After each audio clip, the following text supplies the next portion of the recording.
Hi guys! Magandang araw po at welcome pong muli sa ating Balitaktakan kay Marites Real Life sa Barko 101. At yun nga po, ang ating pong pag-uusapan ngayon mga kabaro ay tungkol po kay Kuya. Well, si Kuya po ay matagal nang nagbabarko, mga ilang kontrata na rin. Ngayon, napapansin nila, napapansin ng mga marites sa barko, si Kuya, kada may first contract, nilalapitan niya. Well, ina-assist daw ko no kasi nga first contract, wala pang kaalam-alam kung paano yung sistema, paano po yung trabaho sa barko.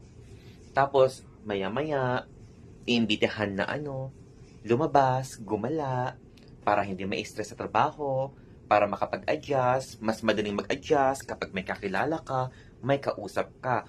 Which is, tama nga naman po. Pero ang matindi kasi si Kuya, ayan na, nag-invite ng makipag-inuman sa crew bar, maya-maya, mag-invite na rin po na tumambay sa kanyang kabina, mag-inuman doon.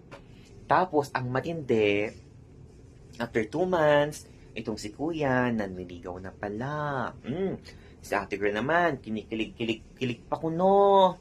Talagang, ang bait naman nito. Maasikaso, mabait, dinadalhan ng pagkain. And